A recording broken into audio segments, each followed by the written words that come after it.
Hello and welcome to Anatomy of Fiction. In today's video, we will be discussing Vault 22. More specifically, was this vault doomed from the beginning? But to be able to decide that, we should start with the origins of Vault 22. Vault 22 was part of the Societal Preservation Program run by Vault-Tec, which was led by Dr. Stanislaus Brown. However, this specific vault was not one of their normal projects. Instead, this experiment was the brainchild of another company that worked with Vault-Tec. This company being Big MT. But who is Big MT? Well, Big MT is a private company that was a research and development center, also known as Big Mountain Research and Development. They were often used as a private government contractor in pre-war defense. They were known for their groundbreaking, albeit somewhat unethical research. Vault 22 was part of this research. Unlike most vaults, Vault 22 was one of the few vaults that closed before the bombs dropped during the Great War. This was due to the vault being filled with scientists and having very specific purposes, with their initial experiment being for the elimination of world hunger. However, with the bombs dropping on October 23rd of 2077, they would switch gears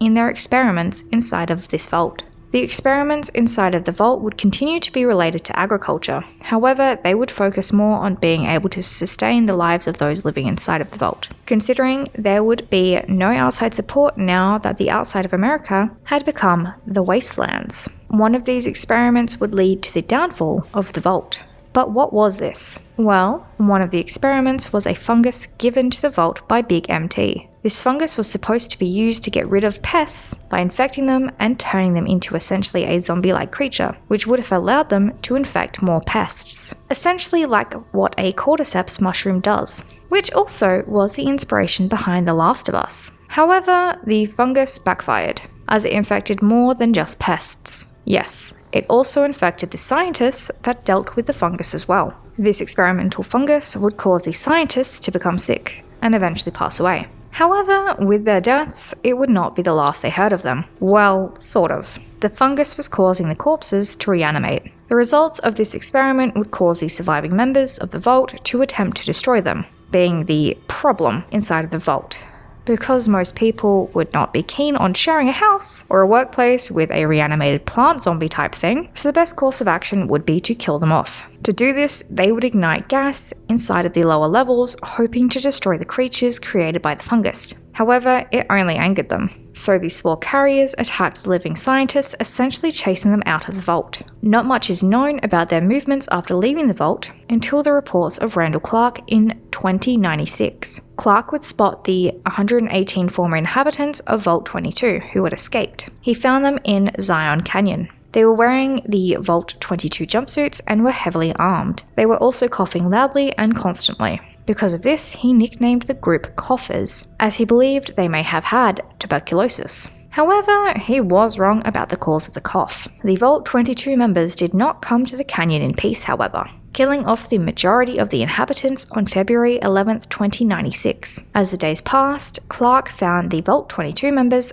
ate the remaining people in the canyon. Yes, they ate them. This resulted in Clark ambushing and killing several of the Vault 22 members while scaring off the rest. With the fleeing of the members of Vault 22, the vault would stay empty of human life for more than a century. It would become overrun with plants and not so friendly plant creatures, along with a few bugs, of course. This was until 2281, when Thomas Hildern, who happened to be the director of the NCR Office of Science and Industry, would begin to send people and ghouls to the vault in an attempt to prevent a future famine in the NCR. This was the case with a missing ghoul by the name of Keeley, who happened to be a scientist at the center working with Hildern. You, the courier, would be sent on both a potential rescue mission and a search for the information from this vault. So let's checkpoint this.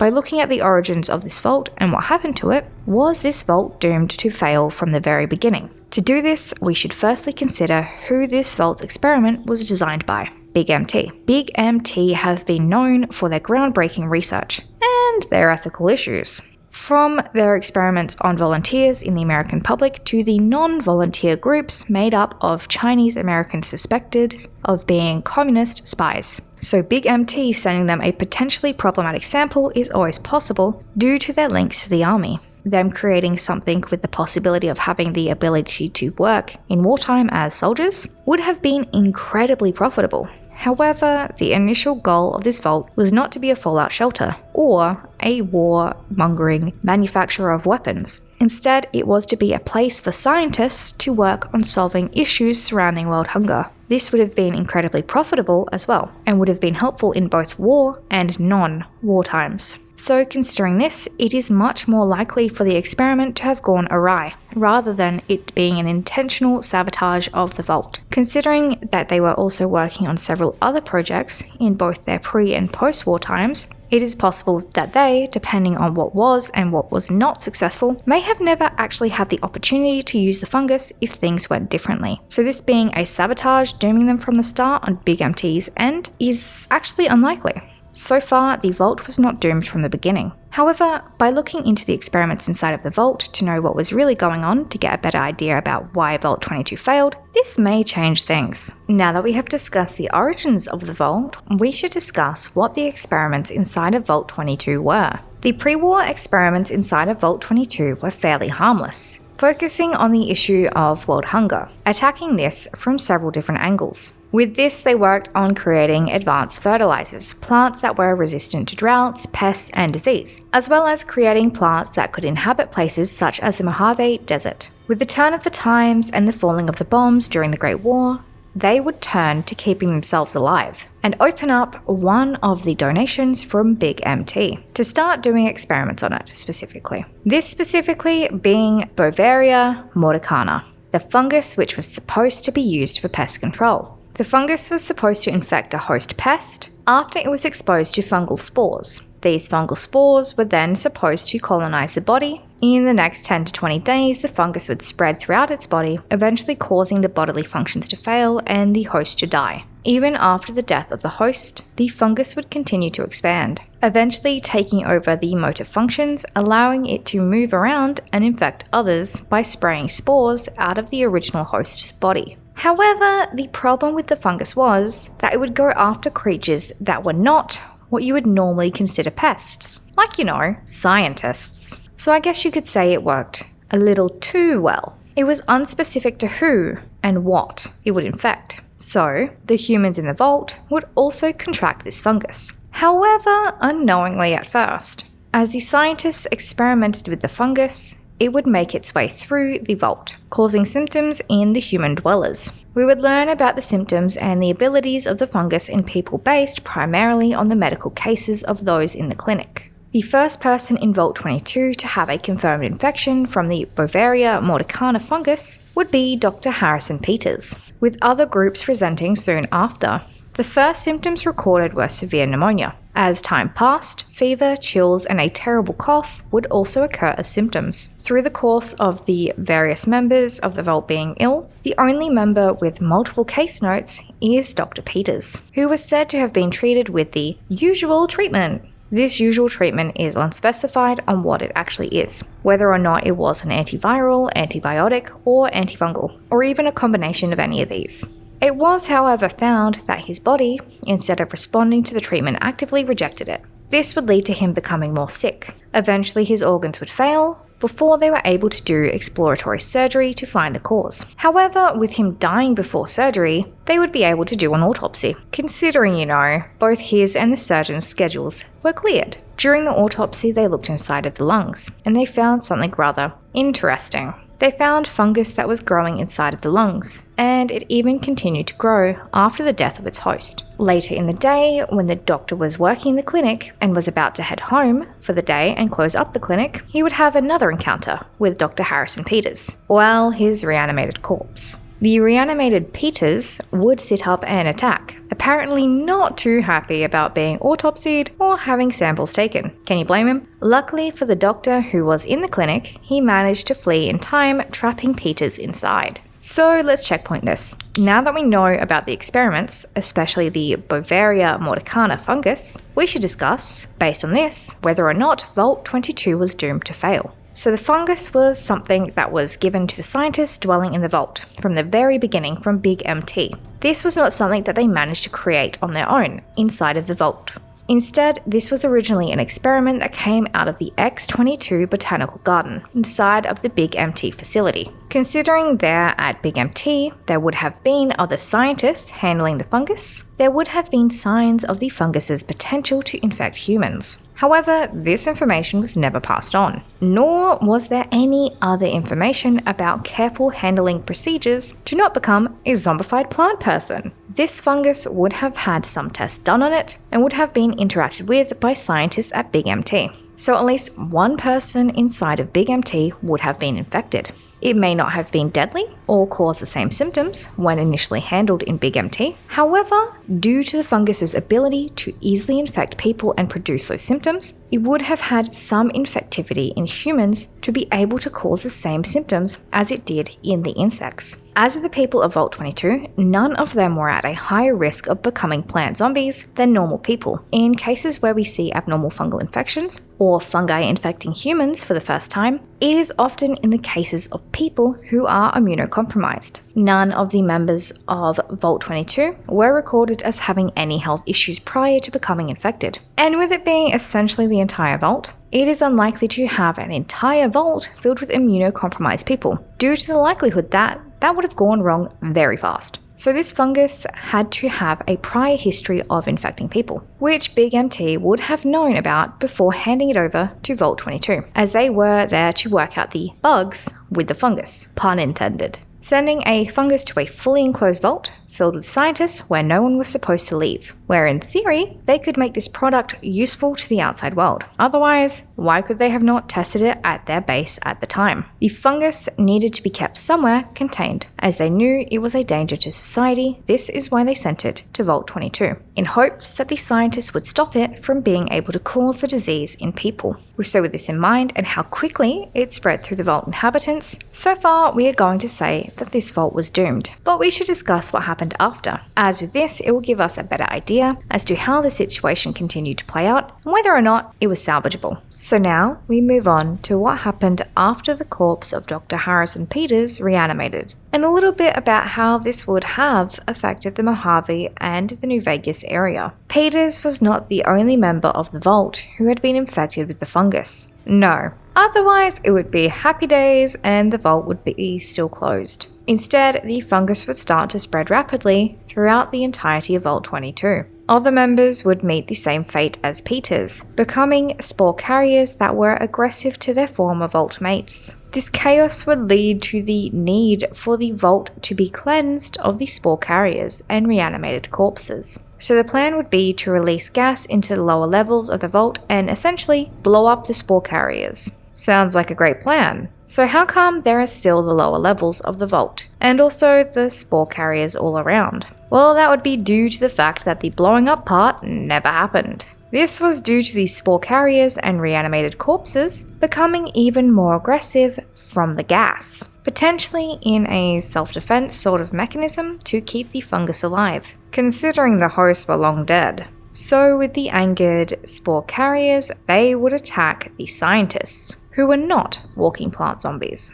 This would have spread the fungus even further to the unsuspecting scientists, and would also cause many more deaths inside of the vault. This then forcing the surviving scientists to flee early in the year 2096. All of the 118 scientists who fled from the vault were infected with the fungus. These vault dwellers would travel from the Mojave, where their former vault stood, all the way north into Utah. Here they would find Zion Canyon. Inside of the Zion Canyon, they would find a group of refugees from Mexico. Instead of helping each other, what would result next would be a bloodbath. The Vault 22 members killing off all of the men and any women and children who were unwilling to follow their orders, holding the rest of the women and children in pens like they were cattle, because to the former vault dwellers, they essentially were, as by February 14th, they had become food. This event did not go unseen, with a former US soldier turned survivalist by the name of Randall Clark recording the event. He had desired to rescue the members of the Mexican refugee camp that had survived the initial attack. But whilst doing reconnaissance, he found that they were long gone. With his recording of this, we get the description of their cough being tuberculosis-like, as he had mistaken it for tuberculosis. But we also get Clark's desire for revenge against the former vault dwellers, Considering the behavior of the vault dwellers, with them essentially having a hive mind due to the description of them having strong discipline and tactics, it would seem as if the fungal infection had already started to affect the vault members' brains. This also can be considered the reason they resorted to cannibalism. By the end of February, 24 out of the original 118 vault dwellers were killed. But this battle would be far from over. Over the next 10 months, out of the original 118 vault leavers, more than 80 of them would die, either from the disease caused by the fungus or from Clark's desire for vengeance. He would do this through using his rifle to take them out, ambushing them, and booby-trapping the bodies of the fallen vault leavers with explosives. The vault leavers during these 10 months would survive on the bodies of their deceased friends and families, eventually fleeing, which is where we lose track of them. So let's checkpoint this. Due to the aggressive nature of the spore carriers and reanimated plant people, attempting to blow them up may not have been one of the better ideas. Instead, what may have made this a less deadly situation would have been to firstly quarantine anyone considered to be in danger of becoming one of these creatures, however, not altogether, separately, so they could not attack in packs. With this, they would be able to study the condition and potentially work towards a way to cure it, or at least prevent it. If they were able to, potentially hurting those who had already transformed into the spore carrier things. The observation kind of containment areas would have been a great place to put them in, places where you found the insects in that were contained. So they would not be able to attack others in here, nor would they be able to spread the disease. This would allow for the condition to be studied after death, as well as preventing any further spreading. With this, it would also provide the opportunity to expose the spore carriers to potential medicines that may in fact kill off the fungus. Even by doing this, by containing the spore carriers, reanimated corpses, and the potentially infected, it would have been much easier to destroy them one by one. Considering that the labs would have housed flammable materials, various things could have been made to be thrown at the problem, literally. However, if they were initially contained rather than free roaming like they were, this may have made the problem easier to deal with. Instead, with the actions of the group leading to the infection of all remaining members and the subsequent fleeing of the vault, this would lead to some interesting possibilities. So the group walked all the way from the vault in the Mojave to the Zion Canyon in Utah. This would have taken some time, but even if we ignore that, several of the vault survivors lived for more than 10 to 20 days, some even living for at least 10 months. The fungus was suggested to take 10 to 20 days to kill its host initially. Not only that, the soldier-like behavior of the scientists from Vault 22 is not very scientist-like. Yes, scientists are skilled, however not in warfare. So these suggest that the fungus may have evolved under the induced stress of the attempt to destroy it, leading to the prolonged survival time of a host, as well as better ability to influence the host's brains. This may also explain their tendency towards cannibalism, considering they did initially eat those Mexican refugees before eating their own dead. So with this, if the scientists had not triggered the aggression in the spore carriers by attempting to blow up the lower levels, instead quarantining everyone considered to have potentially been infected separately, and placing those who had already died and reanimated or become spore carriers into the observation tanks, whilst wearing masks and other protective equipment, then this situation could have been salvageable. However, after angering the spore carriers and reanimating plant zombies by attempting to blow up the lower levels, causing the infecting of the remaining members and the fleeing of the vault, Vault 22 became doomed. So for this section, it realistically is half a point to both. With a change in actions, it could have turned out very differently. So let's break down the score and see if Vault 22 was truly doomed from the beginning. Starting with the origins of Vault 22. Vault 22 was Big MT's contribution to Vault-Tech's societal preservation program, which would allow them to have scientists locked away working on an issue they considered to be rather pressing at the time, this being world hunger. With the scientists being locked away at all times from the outside world, they would have nothing stopping them, nor would they have anything affecting their experiments. With nothing coming in or out of the vaults, there was no way anything could contaminate or hinder their progress. With the creation of various products that could put an end to world hunger, these products could be sold for massive profits, which would lead to the incentive of those at Big MT to have a functioning vault with no potential hiccups that they may have known about beforehand. Which is why it is unlikely that the vault was sabotaged, making this a point for not doomed. Moving on to the actual experiments. More specifically, Beauveria mordicana, the problematic fungus within Vault 22. This fungus was provided by Big MT, as it was a creation that came out of their X22 Botanical Garden Lab facility, meaning that it was not the creation of one of the scientists inside of the vault. And it had also been seen, experimented with, and most importantly, handled by humans before it landed in the vault, hinting that Big MT most likely would have known that this little fungus also enjoyed infecting humans, because why can't a fungus have hobbies? But hold up for a second, could this sort of thing actually happen? Well, first, we know that people can and do get fungal infections. However, not of this kind. This is what you normally see in insects that have been infected with the cordyceps mushroom. The cordyceps mushrooms are a genus of parasitic mushroom that infect its hosts. There are about 680 types of these, with each one only being able to infect a very specific type of insect.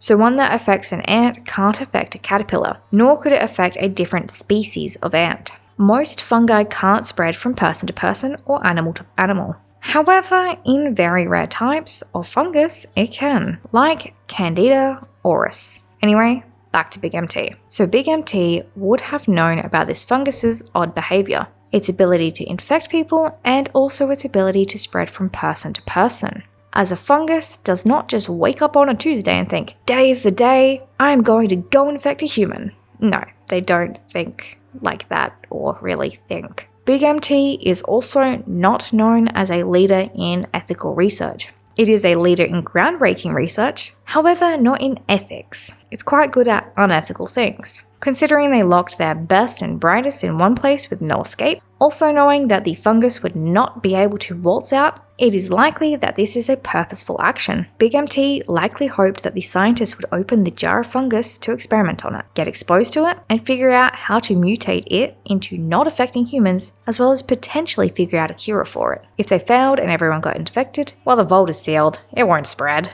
However, Big MT would not have counted on everyone getting infected, those who were not yet symptomatic fleeing the vault and essentially taking it into the wastelands. So because of that very purposeful providing of the fungus that they would have known was able to infect humans, which is why they did not house it at Big MT, Vault 22 was doomed from the beginning, experiment-wise. With this, we are tied.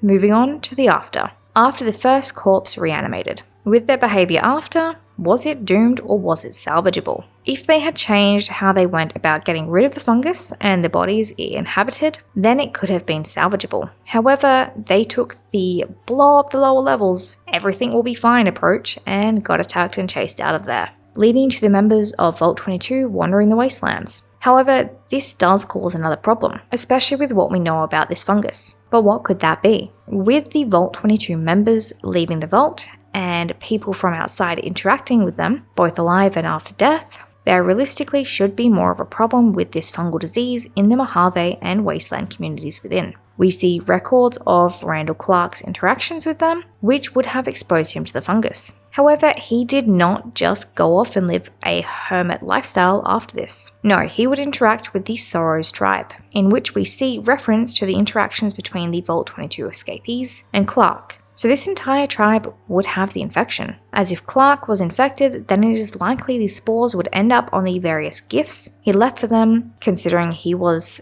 the tribe's deity. But does the fact it has not spread to either Clark's tribe or the courier indicate that it has evolved and is no longer able to spread, which is actually the opposite of what this fungus was supposed to do? Or has the fungus evolved to be more subtle and cause its host to act more like how rodents act with toxoplasmosis infection? They seek out cats. Or the causing of the cockroach after being stung by a jewel wasp to lose all desire to flee. Or even like how the cordyceps causes drunk-like behavior in the ant. Potentially, considering that neither the courier, Keeley, or Clark had evidence of being infected, the infection now potentially shows up in a more mild and mind-controlling way, leading to those infected to seek out more dangerous activities, places where other potential hosts could be, or just ways to spread it in general. That or the fungus is kind of useless in more than a century that has passed since the original inhabitants of Vault 22. But what would have made this quest more interesting, in my opinion, is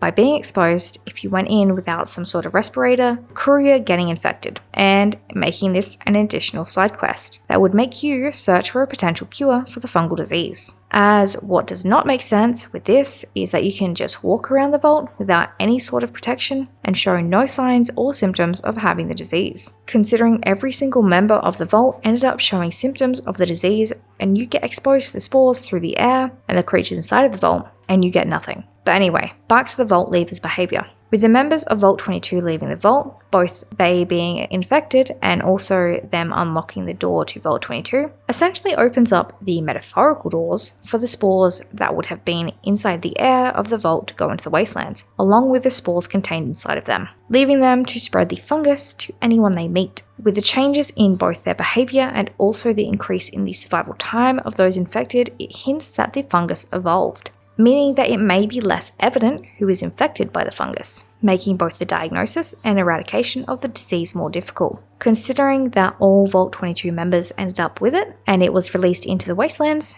this vault was doomed. Ultimately, with the high likelihood that Big MT knew the potential dangers and effectiveness of the fungus, yet provided it to them without any warnings or caution, and that the fungus left the vault through the remaining vault dwellers, you could consider Vault 22 doomed from the beginning. So let me know in the comments, do you think Vault 22 was doomed from the beginning? If you enjoyed this video, then you will enjoy this video. It is about the history of Vault Tech and whether or not they actually achieved what they desired to do.